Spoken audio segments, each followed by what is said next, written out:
بسم اللہ الرحمن الرحیم۔ السلام علیکم۔ وعلیکم السلام سر۔ مجھے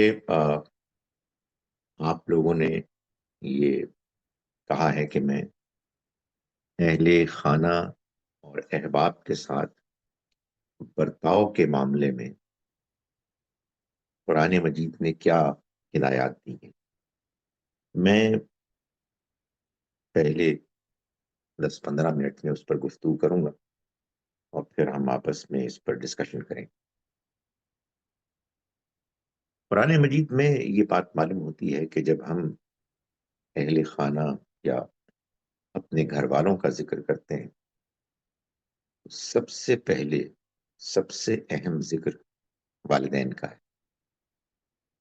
ان کے ساتھ حد درجے حسن سلوک کرنا ہے، ان کی ضرورتوں کو پورا کرنا ہے، ان کے ساتھ اچھا برتاؤ کرنا، عزت احترام کے ساتھ جو کچھ بھی ان کے لیے کیا جا سکتا ہے اس کو پہلی پرائرٹی کے طور پر کرنا۔ جو خوش قسمت لوگ اپنے پاس دونوں والدین کو پاتے ہیں یا دونوں میں کسی ایک کو پاتے ہیں تو ان کے لیے اپنے گھر والوں کے ساتھ حسن سلوک میں اولیت ان کو حاصل ہونی چاہیے۔ اگر وہ دنیا سے رخصت ہو گئے ہیں تو پھر ان کے لیے دعا کرنی چاہیے اور مستقل دعا کرنی چاہیے۔ رب ارحمہما کما ربیانی صغیرہ، اے میرے رب تو ان پر رحم فرما جیسا کہ انہوں نے مجھ کو پالا، میری پرورش کی جبکہ میں چھوٹا تھا۔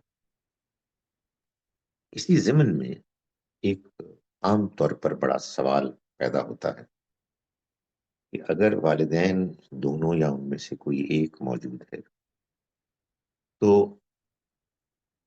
اپنی فیملی بھی ہے، یعنی بیوی بچے ہیں، خاص طور پر بیویوں کے معاملے میں، اور بعض اوقات اگر بیوی کی جانب سے دیکھا جائے تو شوہر کے اور والدین کے ساتھ تعلقات میں پیچیدگیاں ہوتی ہیں۔ اس طرح کے معاملے میں کیا اللہ تعالیٰ کا ہم سے توقع ہے؟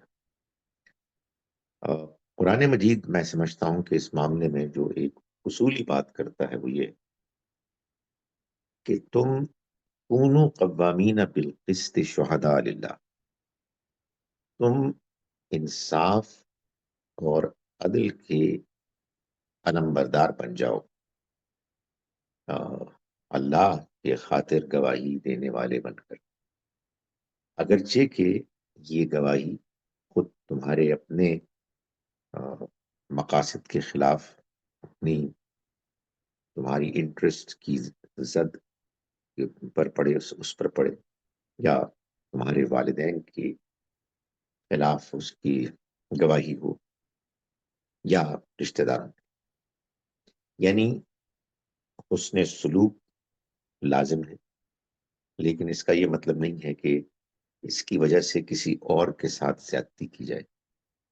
یہ کہنا آسان ہے، کرنا مشکل ہے، لیکن یہ وہ مشکل ہے کہ جو بہرحال اللہ کی طرف سے ایک امتحان ہے جس کو ہر حال میں بہترین طریقے سے نبھانے اور اس کے تقاضوں کو پورا کرنے کی کوشش کرنی چاہیے۔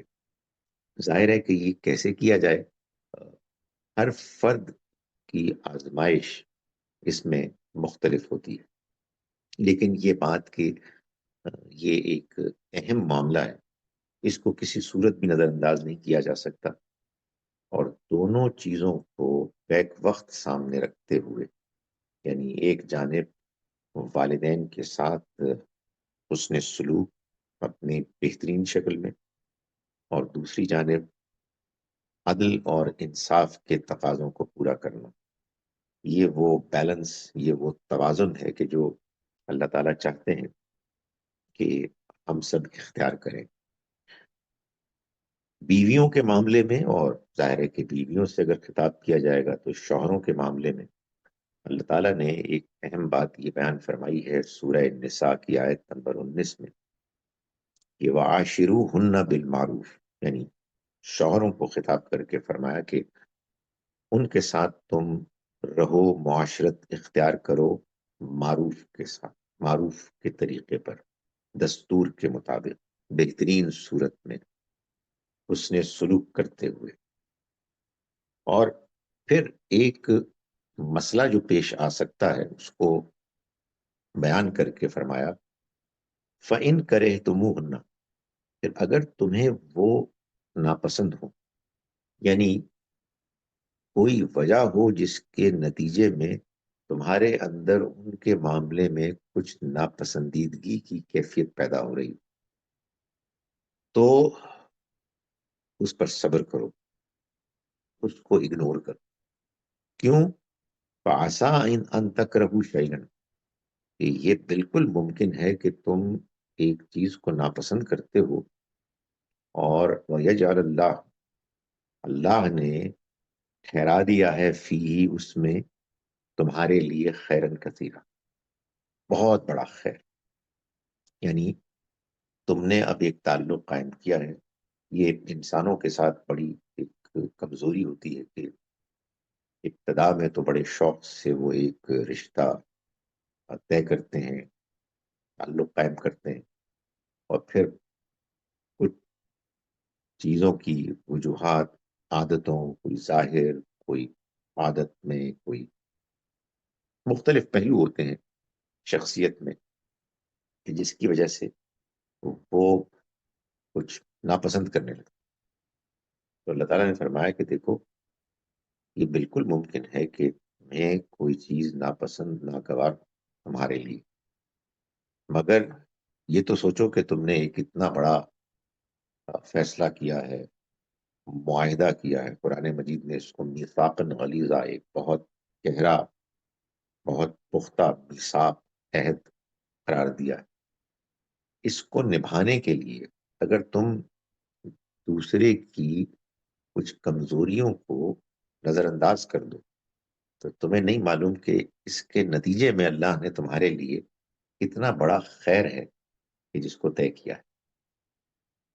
ایک اور بات ہے جو قرآن مجید نے بیان کی ہے رشتہ داروں کے معاملے میں بھی، احباب دوستوں کے معاملے میں بھی، اور تمام تعلق رکھنے والوں کے معاملے میں، کہ ان کے ساتھ جو ہمارا اچھا برتاؤ ہو اس کا ایک پہلو یہ بھی ہو کہ ہم وتواصوا بالحق وتواصوا بالصبر، ایک دوسرے کو حق کی تلقین کریں اور ایک دوسرے کو صبر کی، یعنی حق پر ثابت قدم رہنے کی تلقین کریں۔ میں آپ کو کروں، آپ مجھ کو کریں، جو بھی ہمارے جاننے والے تعلق والے ہیں وہ اس معاملے میں اپنا اپنا رول ادا کریں۔ ہم ایک دوسرے سے ملتے ہیں، ایک دوسرے سے بات چیت کرتے ہیں، معاملات کرتے ہیں، کوتاہیاں بھی ہوتی ہیں، غلطیاں بھی ہوتی ہیں، بعض اوقات اخلاق سے گری ہوئی کوئی بات بھی ہو جاتی ہے، بعض اوقات ہم کوئی غلط فیصلہ کر لیتے ہیں، بعض اوقات ہم ایک ایسی سوچ اختیار کر لیتے ہیں کہ جو صحیح راستے سے ہٹی ہوئی ہے۔ تو ہمارا تعلق ان لوگوں کے ساتھ کہ جن کے ساتھ ہم روزمرہ کے معاملات کرتے ہیں، ہمیں حق بات کو پہنچانے والا تعلق اختیار کرنا چاہیے۔ یہ ممکن نہیں ہے انسان کے لیے کہ وہ زندگی گزارے اور ایک بے تکلفی کی زندگی اپنے رشتہ داروں، گھر والوں، دوستوں کے ساتھ گزارے اور اس سے غلطیاں نہ۔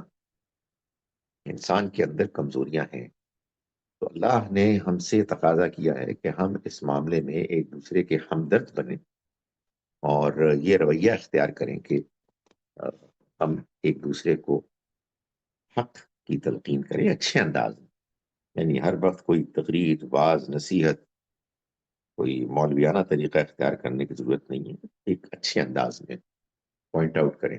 اور ظاہر ہے کہ اس میں جب بعض اوقات حق کی بات آتی ہے تو اس میں مشکلات بھی ہوتی ہیں، تو اس میں ثابت قدم رہنے کا بھی تقاضا کیا جائے. خاص طور پر جو لوگ زیادہ قریب ہیں ان کے ساتھ ظاہر ہے کہ کیونکہ اٹیچمنٹ زیادہ ہوتی ہے اس لیے آدمی زیادہ کنسرنڈ ہوتا ہے. تو اللہ تعالیٰ نے یہ فرمایا ہے کہ تم اپنے اپنے آپ کو بھی اہل ایمان اور اپنے گھر والوں کو بھی اس آگ سے بچاؤ جس کا ایندھن یا فرشتے ہوں گے یا پتھر ہوں گے. یعنی مطلب یہ ہے کہ موت کے بعد ایک بڑا اہم سنگین معاملہ ہم کو درپیش ہوگا. تو جہاں تم اس کے بارے میں خود اپنے بارے میں فکر مند ہو وہاں تم اپنے گھر والوں کو بھی اس آگ سے بچنے کے لیے تدبیر کرو. لیکن اس کا یہ مطلب نہیں ہے جیسے کہ میں نے پہلے گزارش کی کہ ہر وقت ایک ٹینشن کا ماحول ہو. اللہ تعالیٰ نے اس معاملے میں ایک اصول بیان کیا ہے جو ہر حال میں ملحوظ اور وہ ہے کہ ادعو الی سبیل ربک بالحکمہ. تم اپنے رب کے راستے کی طرف بلاؤ حکمت کے ساتھ سمجھداری کے ساتھ ایسے کہ بات سمجھ میں آئے ایسے کہ دوسرا شخص جو بات آپ اس کو بیان کر رہے ہیں اس کی طرف مائل ہو جائے اس کی دلچسپی پیدا ہو جائے. ظاہر ہے اس میں بعض اوقات یہ بھی ممکن ہے کہ آدمی کو بہت زیادہ ڈھیلا پڑ جائے بہت زیادہ آسانیاں دے دے. اللہ جانتا ہے ہماری نیت جانتا ہے لیکن ہمیں بہرحال نہ لوگوں کو اچھائی سے بھلائی سے دین سے حق سے بیزار کرنا ہے اور نہ ہی ان کو اتنا ڈھیلا چھوڑنا ہے کہ وہ معلوم ہوتا ہے کہ اس کے قریب آنے کے اب قابل ہی نہیں رہے. اس میں ظاہر اللہ سے دعا بھی کرنی چاہیے اور کوشش کرتے رہنا چاہیے. ایک اور بات جو میں آخری بات کرنا چاہتا ہوں وہ یہ کہ قرآن مجید سے یہ معلوم ہوتا ہے کہ یہ ضروری نہیں ہے کہ آپ جس گھر کے ایک فرد ہیں یا جس ماحول میں آپ رہ رہے ہیں اس میں سارے آپ کے نقطۂ نظر کے قائلین آپ سے مختلف سوچ رکھنے والے لوگ بھی ہوں گے. ایسے بھی ہوں گے کہ جو دین کے معاملے میں گویا کے دشمن ہے یعنی بڑی سخت ہے ان کی اپروچ ان کا رویہ مخالفانہ. تو اللہ تعالیٰ نے اس معاملے میں بھی یہ بات بیان فرمائی ہے کہ ایمان والو ان من ازواجکم و اولادکم عدوا لکم. یہ ایک حقیقت ہے کہ تمہاری بیویوں میں اور تمہاری اولاد میں تمہارے دشمن بھی ہیں یعنی وہ دین کے مخالف ہیں. لیکن تمہیں کیا کرنا ہے فاحذروہم تو ان سے بچ کے رہو یعنی ایسا نہ ہو کہ تم ان کی دشمنی کی وجہ سے خود اپنے آپ کو بھی اس ماحول میں رکھ کر ایسا رویہ اختیار کرو کہ جس سے تم خود متاثر ہونے لگو. بچنا تو تمہیں ہے لیکن ان کے معاملے میں وَإِن تَعْفُوا وَتَصْفَحُوا وَتَغْفِرُوا اگر تم درگزر کرو چشم پوشی کرو نظر انداز کرو فَإِنَّ اللَّهَ غَفُورٌ رَحِيمٌ تو جان لو کہ اللہ بھی مغفرت کرنے والا رحم کرنے والا ہے. یعنی مطلب یہ ہے کہ یہ نہیں ہے کہ ہر وقت ایک اکھاڑا بنا رہے لوگوں کے درمیان لڑائی جھگڑا رہے ٹینشن رہے. اس کے نتیجے میں تو جیسا کہ میں نے پہلے گزارش کی بات آگے لوگوں تک پہنچتی نہیں. آپ ایک ساتھ رہ رہے ہیں آپ کا اچھا کردار اچھا اخلاق ہے کہ جو لوگوں کو متاثر کرے اور جو لوگ سختی کی باتیں کرتے ہیں ان کو پھر ایک اچھے حکیمانہ انداز میں ان کو ٹیکل کیا جائے اور کوشش کی جائے کہ بات ان تک پہنچ جائے. میں نے یہ دیکھا ہے کہ جب دو گروہ بن جاتے ہیں تو لوگ آپس میں پھر ایسا لگتا ہے جیسے کہ کوئی میچ نہیں ہو رہا فٹ بال کا کرکٹ کا کہ جس میں اب دو پارٹیز ہیں اور وہ ایک دوسرے کو ہرانے کی کوشش کر رہے ہیں. ایسا بالکل نہیں ہونا چاہیے. اگر کسی سے آپ کو کوئی اختلاف ہے آپ اپنا اختلاف بیان کریں سوچیں حکمت سے کوئی بات اگر پہنچانی ہے تو اس کا بہترین کیا طریقہ ہو سکتا ہے اس کو مشورے سے اللہ سے دعا کر کے اس کو سمجھنا چاہیے. اللہ تعالیٰ ہم سب کو ایک دوسرے کے ساتھ اچھی طرح سے مل کے رہنے کی توفیق دے، اور اس بات کی توفیق دے کہ ہم آ، اس دنیا کے امتحان میں کامیاب ہو کر آخرت میں اللہ تعالیٰ کے حضور ہوں۔ اب آپ اگر ہینڈ ریز کر کے اپنے سوالات پوچھیں تو ایک ترتیب سے ہم بات کر سکتے ہیں۔ ہینڈ ریز کرنے کا یہاں ایک کوئی وہ ہوگا طریقہ جو موجود ہے، اس کو اگر آپ اختیار کریں تو اس سے بات آگے چل سکتی ہے۔ اور سب سے اچھی بات تو یہ ہوتی ہے کہ کوئی ہینڈ ریز نہ ہو، اس کا مطلب یہ کوئی سوال نہیں ہے۔ جی جناب منصور صاحب،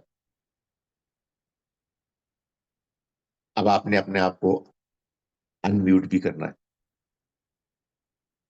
سو ان میوٹ السلام کیجیے۔ علیکم وعلیکم السلام السلام۔ علیکم استاد۔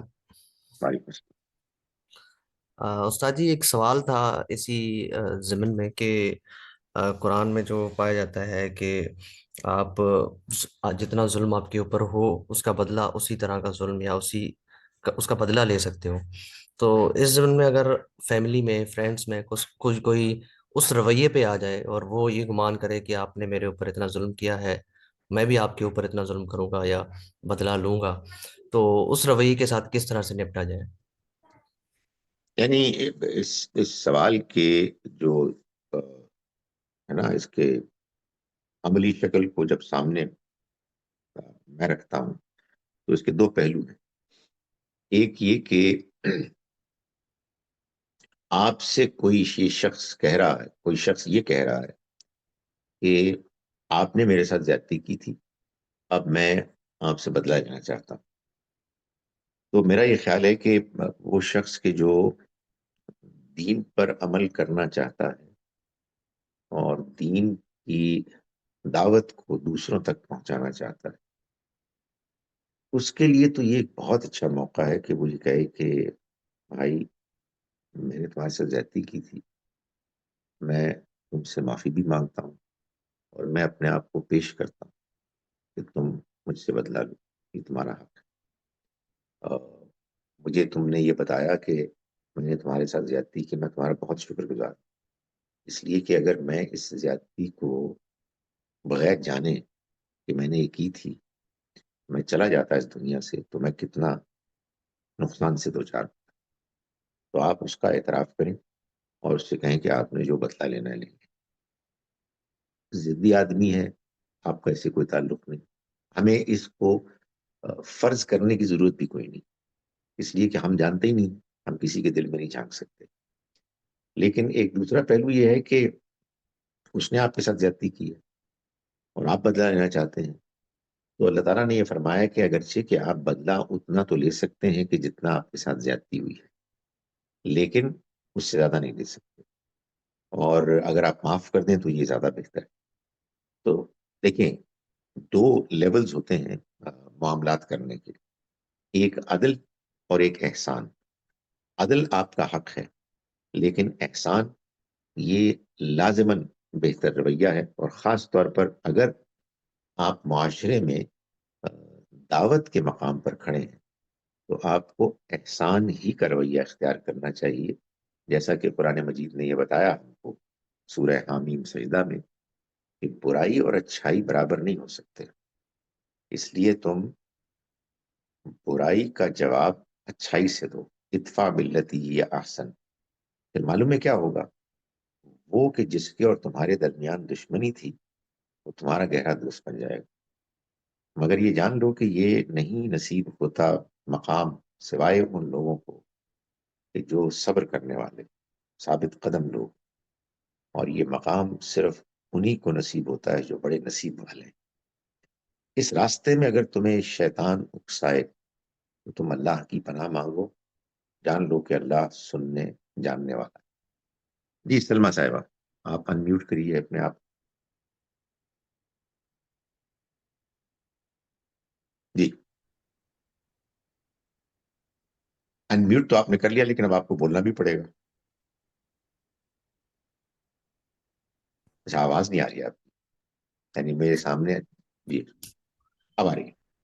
ٹھیک ہے، تو ایسے ہے سر، میرا سوال یہ ہے کہ مسلکی اختلاف جو ہے نا وہ رشتوں میں درار ڈالتے ہیں عموماً. ہم اگر تمیز کے دائرے میں رہتے ہوئے بھی سامنے والے کی بدتمیزی کو برداشت کرتے ہوئے بھی ہم جو ہے صبر کا مظاہرہ کریں اور اپنی حد میں رہیں، لیکن سامنے والا جو ہے وہ اپنی بدتمیزی کی حدود پھلانگ کر کردار کشی تک پہنچا، تو اب تعلقات منقطع کر لینے چاہیے، یا پھر مذہب پہ گفتگو ہی نہ کی جائے، یا پھر وہ کتنی ہی گمراہ کن باتیں کریں تو ہم خاموش رہیں. لیکن یہ بڑا بڑا اہم مسئلہ ہے، اور یہ مجھے یقین ہے کہ یہ مسئلہ آپ لوگوں کو درپیش ہوگا، اس لیے کہ مجھ کو بھی ہے. آپ جہاں بھی رہیں گے مسلمانوں کے درمیان تو یہ مسئلہ تو بھارت درپیش رہے گا. اس میں ایک تو میری گزارش یہ ہے کہ وہ جو قرآن مجید نے فرمایا نا کہ فذکر ان نفعت الذکریٰ، آپ یاد دہانی کیجئے اگر یاد دہانی کرنا فائدہ مند ہو. اس اصول کو ضرور پیش نظر رکھیں. ہم بعض اوقات، بلکہ بہت سے لوگ اکثر اوقات بے جا گفتگو کرتے ہیں. میں نے دیکھا ہے کہ بہت سے دیندار لوگوں کے اوپر یہ ایک نہ جانے کیوں پریشر ہوتا ہے کہ ہم نے بات پہنچانی. دیکھیں، بات پہنچانی ہے یہ بڑا اچھا جذبہ ہے، لیکن جیسا کہ میں نے اپنی گفتگو میں گزارش کی، ہمیشہ حکمت کے ساتھ پہنچانی. اور یہ اصول جو میں نے بیان کیا کہ تم نصیحت کرو اگر نصیحت کرنا سود مند فائدہ مند ہو. تو پہلی بات تو یہ ہے کہ کوئی موقع ہو تو اس پر بات کریں، یعنی جس میں دوسرا آدمی سننے کے لیے تیار. پہلی بات. دوسری بات یہ ہے کہ بات جب آپ کریں تو اس کی ابتدا اختلاف سے نہ ہو، بلکہ ابتدا مشترک باتوں سے ہو. ہمارے مسلمانوں میں بہت سی باتیں مشترک ہیں. ہم اللہ کے پیغمبر صلی اللہ علیہ وسلم کو ماننے والے، آخری پیغمبر ماننے والے، قرآن مجید کو اللہ کی کتاب ماننے والے، اور بہت ساری چیزیں ہیں. ان کو آپ ایمفسائز کریں اور پھر بات کو آگے بڑھائیں. مزید یہ کہ آپ یہ محسوس کریں کہ دوسرا شخص بدتمیزی پر اتر آیا ہے تو بس خاموش ہو جائیں. کوشش کریں کہ آپ کے الفاظ ہی نہیں بلکہ چہرے کے تاثرات سے بھی ناگواری نہ جھلکے، بلکہ اس کا طریقہ یہی ہے کہ دل ہی دل میں اللہ کو یاد کریں. اعوذ باللہ من الشیطان الرجیم. بس یہ سوچئے کہ یہ میرا بھائی، میری بہن جو ہے وہ اس وقت بس جذبات میں، جہالت میں مبتلا ہے. آپ کا کام کسی سے بات منوانا نہیں ہے. آپ کا کام بس اتنا ہے کہ آپ صحیح بات پہنچا دیں صحیح موقع پر. اگر کوئی بات سننے کے لیے تیار، بعض اوقات اپنی ذمہ داری کو ٹھیک طرح سے نہ سمجھنے کے نتیجے میں مسائل اور بدمزگیاں پیدا ہو.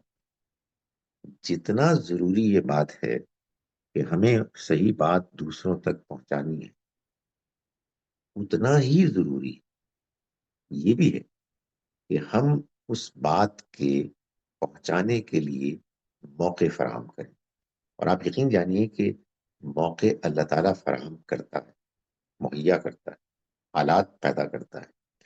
سو آپ نے فرمایا کہ وہ بدتمیزی کرتے ہیں، بدمزگی ہوتی ہے، اس موقع پہ خاموش ہو جائیں. آپ یقین جانیں کہ اس موقع پر خاموش ہونے اور اگنور کرنے پر اللہ بہت اجر دے. اس لیے کہ آپ اصل میں حق بات کو بیان کرنے کے راستے کی دشواریوں کو فیس کر رہے ہیں. ایک آخری بات، یہ بھی بہت ضروری بات. دوسرا شخص بدتمیزی کر رہا ہے، دوسرا شخص سخت ہو گیا ہے، ضرور سوچئے کہ کہیں ہماری بات میں کوئی غلطی تو نہیں ہے، کہیں ہم نے بات غلط طریقے سے تو بیان نہیں کی ہے. یہ آخر اتنا جذباتی کیوں ہو گیا ہے؟ میرا اپنا خیال یہ ہے، اور ظاہر ہے اس میں مزید بھی تفصیل سے گفتگو ہو سکتی ہے، کہ دوسروں کے ساتھ گفتگو کرتے ہوئے انسان کا یہ کنسرن ہونا چاہیے کہ میں کس طرح سے اس کو ناراض کیے بغیر وہ صحیح بات بتاؤں کہ جس کو میں نے صحیح سمجھا ہے، اور میں اس تک بھی پہنچا دوں. یہ ضروری نہیں ہے کہ وہ مانے، آ، لیکن بہرحال اپنی ایک کوشش جاری رہنی چاہیے، اور کبھی یہ نہ بھولیں کہ بھائی اللہ تعالیٰ نے یہ ہمارے لیے یہ امتحان برپا کیا ہے، یعنی خاص یہ امتحان جس میں آپ اپنے رشتہ داروں اور احباب کے درمیان ہیں، آ، اور پھر بدمزگی پیدا ہو جاتی ہے. بہت اچھا ہو کہ آپ اس نشست کو ایسے چھوڑیں کہ بدمزگی کا ماحول پیدا ہونے کے باوجود، اس کے امکانات کے باوجود بدمزگی نہ رہے، اور پھر بعد میں سوچئے، دعا کیجئے، مشورہ کیجئے، اور پھر آئندہ ملاقات ہو یا ملاقات کی کوئی سبیل آپ پیدا کریں تو پھر کوئی بہتر پیش رفت ہو. جی وسیع صاحبہ، انمیوٹ کیجئے. جی جی جی جی سر. سر اکثر دیکھا ہے کہ والدین اپنی ناراضی کے ساتھ خدا کی ناراضی کو جوڑے ہوتے ہیں، اور یہ رویہ مطلب اتنا ایکسٹریم لیول پہ ہو جاتا ہے کہ اگر وہ بچہ نماز پڑھ رہا ہے یا کوئی اور اچھا کام کر رہا ہے تو اس کو بھی جھٹلا دیا جاتا ہے کہ اس کا کوئی فائدہ نہیں ہے، اگر تم میری ہی بات نہیں مان رہے تو مجھ سے راضی ہوگا، اب میں تم سے راضی ہوں گی تو تب خدا تم سے راضی ہوگا. یہ ایک ایکسٹریم لیول مطلب دیکھنے کو ملتا ہے، اور جب میں بیٹی تھی تب میں یہ سب کچھ برداشت کر رہی تھی. اب میں والدہ ہوں تو کہیں نہ کہیں دین کی سمجھ آ جانے کے باوجود بھی وہ جو رویہ ساری زندگی میں نے برداشت کیا یا دیکھا ہے میرے اندر بھی آتا ہے. میں بہت کنٹرول کرنے کی کوشش کرتی ہوں. یہ دونوں رویوں پر آپ پلیز ضرور تبصرہ کر دیں یا خیال اپنا بتا دیں. ایموشنلی بلیک میل کرنا، دیکھیں ایک بات، ہر وہ شخص کے جو اللہ کے دین کو اختیار کرنے کا جذبہ رکھتا ہے، اسے یہ معلوم ہونا چاہیے کہ جو راستہ اس نے اختیار کیا ہے وہ راستہ اصل میں اس کے تزکیے کا راستہ ہے. یعنی اس کا سب سے بڑا کنسرن یہ ہونا چاہیے کہ وہ ظاہر اور باطن میں پاک ہو جائے. ہمارے ظاہر میں بھی بہت سی ناپاکیاں، گندگیاں ہیں، باطن میں بھی بہت ہیں، انہیں ہمیں صاف کرنا ہے. خارج کی دنیا میں جتنے بھی واقعات، آزمائشیں آتی ہیں، ان کو اسی پہلو سے دیکھنا چاہیے، اور اسی پہلو سے اپنے رویے کو ڈیزائن کرنا چاہیے، اختیار کرنا چاہیے. والدہ اگر بیٹی کو یہ کہہ رہی ہیں کہ تمہاری نماز بیکار ہے اگر تم میرے ساتھ صحیح رویہ اختیار نہیں کرتی، تو یہ بڑا مبارک ایک جملہ ہے. اس لیے کہ جو بیٹی واقعی اللہ کے رضا کی خاطر نماز پڑھ رہی ہے، وہ اس پر پریشان ہوگی. دو میں سے کوئی ایک امکان ہوگا. پریشان تو اس کو ضرور ہونا چاہیے.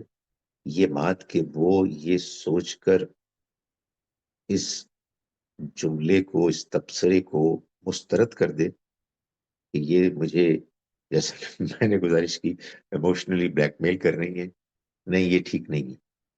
اسے یہ سوچنا چاہیے کہ یہ میری ماں آخر ایسا کیوں کہہ رہی، میری کسی بات سے وہ ناراض ہے، میں اپنے رویے کو ٹھیک کروں. میں یہ افورڈ ہی نہیں کر سکتی کہ میں نماز پڑھوں اور میرا رب میری نماز قبول نہ کرے. میری ماں اگر ناراض ہے تو میں پوری کوشش کروں گی کہ میں اپنے ماں کو راضی کروں. وہ یہ سوچتے سوچتے اس دیانتدارانہ نتیجے پہ پہنچے کہ نہیں، میری والدہ، میں نے اچھی طرح سوچ لیا، دیکھ لیا ہے، وہ کسی معقول وجہ کے بغیر یہ کہہ رہی.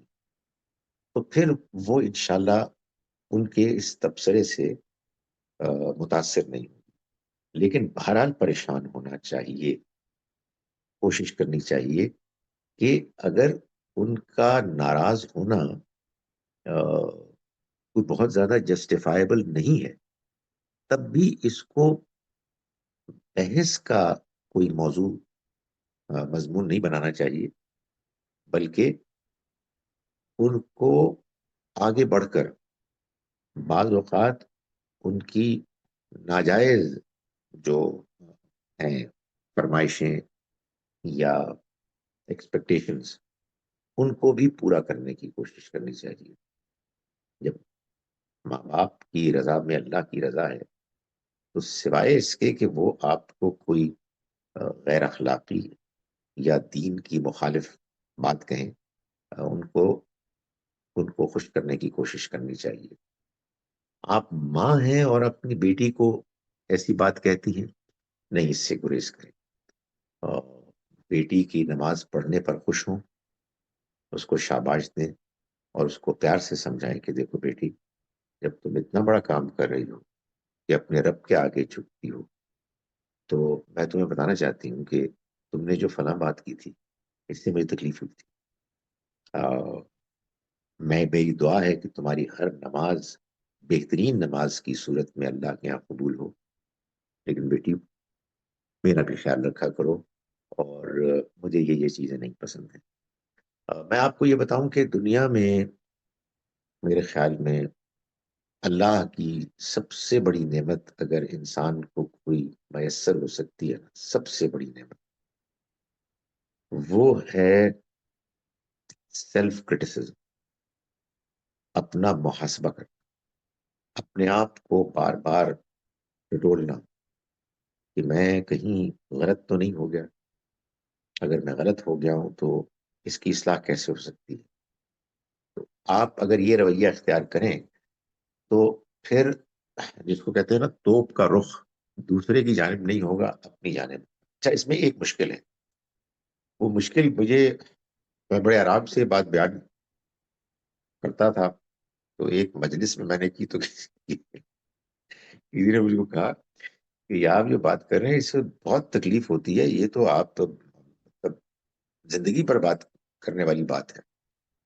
میں نے ان کو کہا، وہ خاتون تھی، میں نے کہا جی مجھے آپ کی بات آنیسٹلی سمجھ میں نہیں آئی، میں آپ کو سچ کہتا ہوں، اس سے زیادہ انسان کے لیے تسلی بخش، اور مجھے اجازت دیجیے اس سے زیادہ انسان کے لیے لذیذ کوئی کام نہیں ہو سکتا کہ وہ تنہائی میں چلتے پھرتے، خاص طور پر اپنی نمازوں میں اپنا محاسبہ کرے اور اپنی غلطیوں پر اپنے رب سے معافی مانگے۔ جی محسن صاحب، انمیوٹ کیجیے اپنے آپ کو۔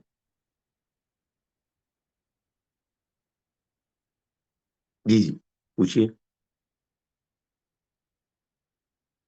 انمیوٹ آپ ہو گیا، آواز نہیں آ رہی۔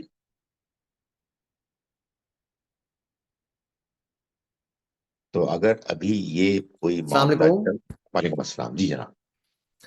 استاد جی، ایک آف دا ٹاپک سوال ہے، کر لوں میں؟ جی جی بالکل بالکل کیجیے۔ اچھا، یہ سوال ہے جمعہ کے بارے میں کہ جمعے کی یہ آپ سگنیفینس منصور صاحب، صرف آپ کی باری کہاں سے آ گئی؟ یہ تو محسن صاحب کی باری ہے پہلے، سوری ہلو، محسن صاحب آپ میری کی باری آواز ہے۔ آ رہی جی میری جی آواز آ رہی ہے؟ جی جی یہ میرا سوال قرآن کے جو 34 آیت ہے نا اس کے جی متعلق ہے۔ اس میں جو آیت ہے نا وہ مارنے کے متعلق، جی تو اس میں ہم دیکھتے ہیں کہ آپ نساء پہ ہاتھ اٹھا سکتے ہیں، مطلب جب سچویشن مطلب ایکسیڈ ہو جائے، لیکن اس میں ہم دیکھتے ہیں کہ آپ حدیث میں ہم کو ملتا ہے کہ ہم لیکن لائٹلی مار سکتے ہیں، مطلب اتنے ہم مطلب ابیوز نہیں کر سکتے اس طریقے سے، ان کے باڈی پہ نشان نہیں پڑنا چاہیے۔ لیکن جو ہی ہم قرآن میں وہ آیات دیکھتے ہیں ادھر یہ نہیں کہا گیا ہے مطلب ہم کتنا مار سکتے، ادھر صرف کہا گیا ہے مارو۔ آپ اس آیات کو کیسے دیکھتے ہیں؟ میں اس آیت کو ایسے دیکھتا ہوں کہ اس آیت سے یہ ثابت ہوتا ہے کہ بیوی کو نہیں مارا جا سکتا۔ آپ کو حیرت ہوگی کہ میں ایک الٹی بات کر رہا ہوں، لیکن میں آپ کو پورے اطمینان کے ساتھ کہتا ہوں کہ یہ آیت یہ کہہ رہی ہے کہ بیوی کو نہیں مارا جا سکتا، اس لیے کہ بیوی نے اگر حد کر دی، بدتمیزی، بےہودگی اور جس کو قرآن کہتا ہے نا نشوز کی، سرکشی کی، تب بھی نہیں مارو، سمجھاؤ پہلے، فائزوہن. اور یہ کوئی سمجھانے کا مطلب یہ نہیں کہ ایک جملہ بولو، یہ اب ایک فیز ہوگی. اس کے باوجود اس کی سرکشی، بدتمیزی جاری رہتی ہے، پھر بھی تم کچھ نہیں کر سکتے. اس کے ساتھ بے تکلفی ختم کر دو، بستروں سے الگ ہو جاؤ. یہ بھی کوئی ایک دن رات کی بات نہیں ہے، یہ بھی سلسلہ جاری رہے گا. اس کے بعد جو تیسرا فیز ہے وہ کون عورت ہوگی جو یہ سلسلہ جاری رکھے گی. اس کے بعد جو آپ نے پوچھا نا کہ قرآن میں تو یہ بیان نہیں ہوا، اس ترتیب سے ہی معلوم ہوتا ہے بھائی. وہ جو سختی سے مارنا ہوتا ہے کہ جو، مجھے اجازت دیجئے، جو جانور قسم کے شوہر مارتے ہیں وہ تو غصے میں آگے مارتے ہیں، یہ تم نے کیا کھانا بنایا، یہ تم نے میرے سے بات کس طرح کی ہے، تم وہاں گئی کیوں تھی. وہ تو اصل میں مثبت ہوتا ہے. جب آپ سوچ سمجھ کے پلاننگ کے ساتھ ایسا کریں گے تو وہ صرف ایک ٹوکن ہوگا، اس کے علاوہ کچھ نہیں ہوگا. اس لیے میں اس بات پر مطمئن ہوں کہ یہ جو مارنا ہے، یہ مارنا ہو ہی نہیں سکتا سوائے ایکسٹریم کیس کے. آپ دیکھیے قرآن مجید میں اللہ تعالیٰ نے یہ بتایا کہ اگر کوئی شوہر یہ کہتا ہے کہ میری بیوی اللہ معاف کرے زناکاری میں مبتلا ہو گئی ہے، تب بھی وہ نہیں مار سکتا. وہ کرے گا کہ سورہ نور میں بیان کیا غالباً آیت نمبر 6-7 میں اور اس سے آگے، کہ وہ 4 مرتبہ قسم کھائے گا کہ میں سچا ہوں، اور 5 مرتبہ کہے گا کہ اللہ کی لعنت ہو مجھ پر اگر میں جھوٹا ہوں. اور بیوی بھی اس طرح سے کرے گی تو اپنے آپ کو بچا لے گی. جی خالد اجاز صاحب انمیوٹ کیجیے. شکریہ. خالد اجاز صاحب اپنے آپ کو انمیوٹ کیجیے اور پھر بولیے. انمیوٹ نہیں ہو پا رہے، نہیں ہو سکے. بھائی تیسرے نمبر پر ان صاحب کا تھا جنہوں نے سوال کیا تھا، لیکن وہ اب تو خاموش ہو گئے. تو اگر ایسا نہیں ہے تو پھر ہمایوں صاحب آپ انمیوٹ کیجیے اپنے آپ کو. السلام علیکم سر.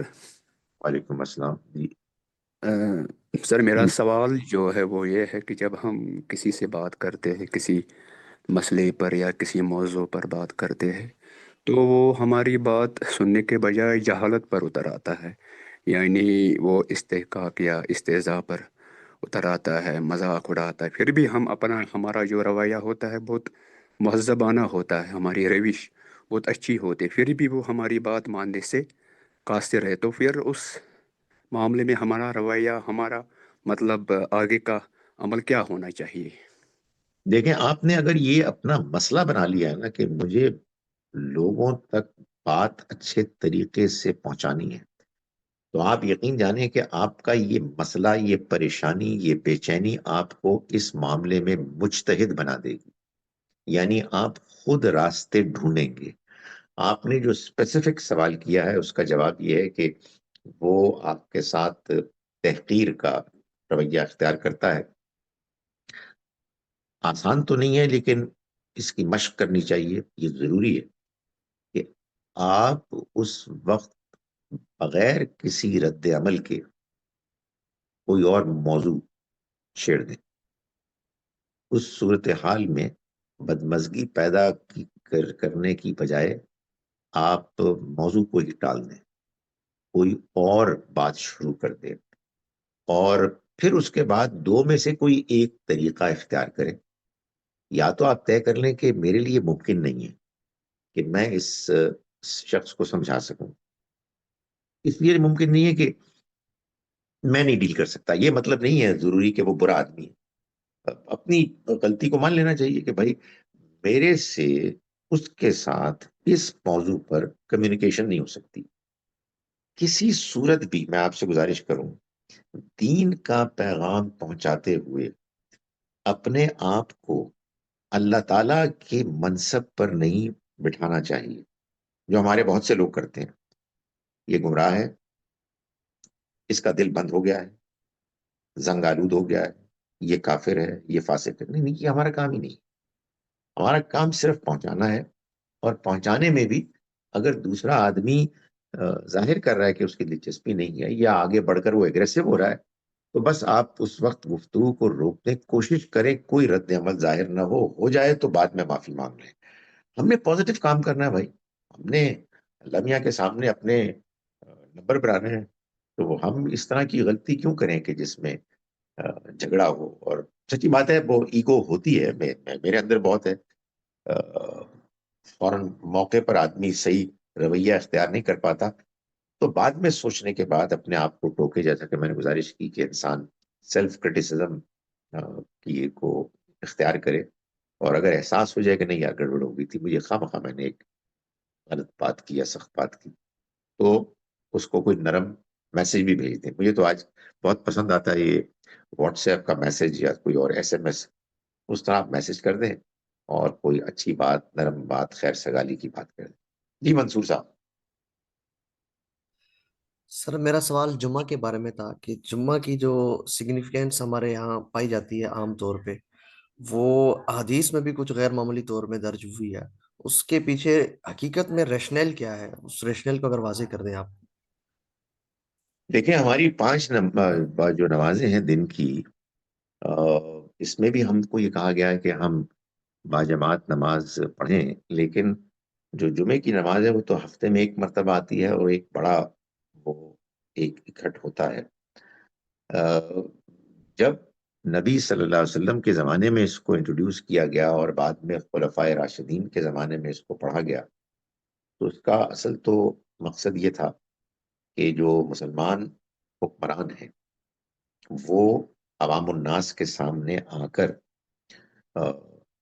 نماز کو لیڈ کریں، اس کی امامت کریں، اور ان کے سامنے دین کی بات کریں، تاکہ وہ بھی اسی بات سے متاثر ہوں. جب آپ دوسروں سے بات کرتے ہیں دین کی تو خود بھی آپ کے اوپر اثر ہوتا ہے، اور پھر لوگوں کے سامنے کھڑے ہو کر جواب دیں ہوں، تاکہ لوگ آپ کے جو بھی فیصلے، رویے ہیں ان پر تبصرہ کر سکیں، تنقید کر سکیں. تو یہ تو اصل میں ایک طریقہ تھا اس زمانے میں کہ حکمران اور دوسرے لوگ، رعایا کہیں، وہ آمنے سامنے ہوتے تھے، اور اس کو لازم قرار دے دیا گیا تھا.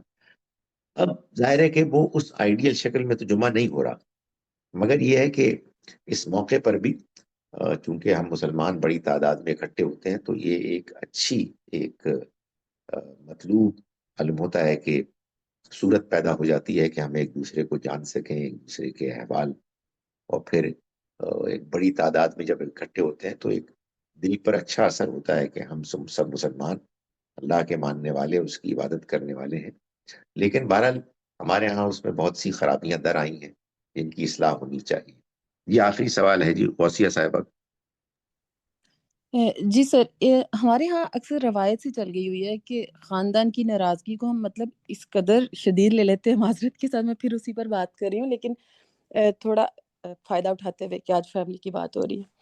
مطلب ہم خاندان ایک دوسرے سے جدا ہو جاتے ہیں، اور نہ صرف ایک دوسرے سے ہوتے ہیں بلکہ جو دوسرے سے تعلق رکھتا ہے، جس سے ہم ناراض ہیں، اس سے بھی یہی کہتے ہیں کہ اگر تم نے اس سے ملنا ہے تو اب ہم نہیں ملیں گے، یا ہم سے نہیں مل لو. اس شدت پسند رویے کو آپ کیسے دیکھتے ہیں؟ ضرور اس پر تبصرہ کریں. دیکھیں اگر کوئی شخص یہ شدت پر مبنی رویہ اختیار کر رہا ہے تو اس کو بڑی نرمی سے، ہمدردی سے یہ بتائے کہ قرآن مجید نے سورہ نساء کی پہلی آیت میں رحمی رشتوں کو نبھانے کی تلقین کی ہے، اور یہ کہا ہے کہ ڈرو رحمی رشتوں کو توڑنے سے. اور اسی کی تشریح میں نبی اکرم صلی اللہ علیہ وسلم نے یہ فرمایا ہے کہ جو شخص رشتوں کو توڑتا ہے وہ جنت میں نہیں جا سکتا. اور قرآن مجید میں سورہ بقرہ کے بالکل آغاز میں اللہ تعالیٰ نے یہ بات بیان فرمائی ہے کہ یہ قرآن وہ اللہ کی کتاب ہے کہ جس کے ذریعے سے اللہ بہت سوں کو گمراہ کرتا ہے اور بہت سوں کو ہدایت دیتا ہے، اور وہ نہیں گمراہ کرتا کسی کو سوائے ان لوگوں کے کہ جو فاسق ہیں. فاسق کون ہے؟